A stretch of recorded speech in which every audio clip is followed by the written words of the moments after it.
오늘의 키워드입니다. 전남 강진에서 실종된 여고생이 실종 하루 전날 친구에게 수상함을 느낀 듯 신고를 부탁하는 내용의 SNS 메시지를 보낸 사실이 드러났습니다.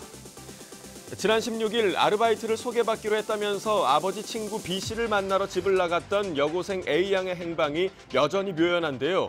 딸을 찾으러 온 여고생의 어머니를 피해 뒷문으로 달아났던 용의자 B씨가 다음 날 목을 매 숨진 채 발견돼 경찰이 수사에 어려움을 겪었습니다. 그런데 실종 닷새째인 어제 새로운 사실이 드러났습니다. A양이 실종되기 전날 친구에게 내일 아르바이트 간다, SNS 잘 봐라. 아저씨가 아르바이트 소개한 것을 말하지 말라고 했다. 나한테 무슨 일이 생기면 신고해달라고 문자 메시지를 보냈다는 겁니다. 또 스스로 목숨을 끊은 용의자가 여고생 실종 당일 집에서 옷가지를 태우고 차를 세차한 사실도 추가로 확인됐는데요. 실종 전문 수사관을 투입하고 수색을 확대하기로 한 경찰 수사, 어서 진전이 있길 바랍니다. 러시아 월드컵 경기를 보러 전 세계에서 모여든 축구 팬들 때문에 모스크바 시내 맥주가 동날처지라는 소식입니다. 미국 AP통신은 월드컵 경기를 보러 온 관람객들이 엄청난 양의 맥주를 마셔서 모스크바의 맥주 품귀 현상이 벌어지고 있다고 전했는데요. 일부 가게는 맥주 재고가 거의 바닥났고 물류 배송이 지연될 정도라고 합니다. AP통신은 지난 10년 동안 러시아는 영업과 광고를 규제하면서 맥주 판매량이 3분의 1 가까이 줄었다며 주류 회사들이 월드컵으로 맥주 소비가 늘어날 것을 예상하지 못한 것이라고 지적했습니다.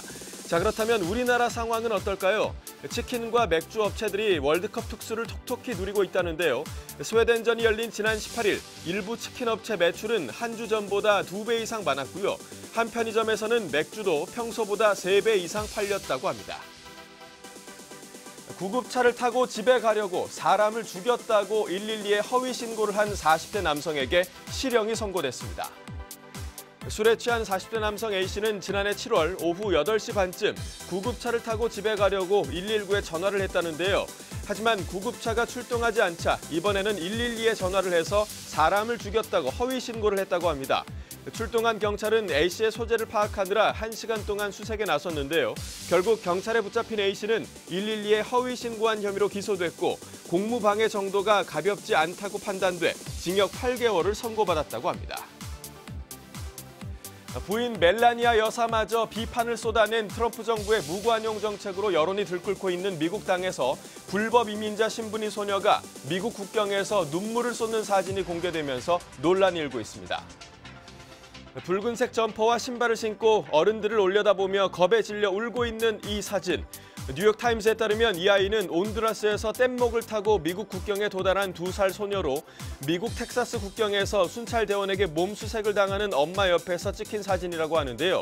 소녀를 촬영한 사진기자 존 무어는 나는 그녀의 울음을 멈추고 싶었다라는 제목으로 사진으로 기사를 실었고 이는 삽시간에 퍼져 지난 16일 페이스북에 이민자 부모와 자녀를 제외하게 하자는 모금 활동까지 진행됐습니다.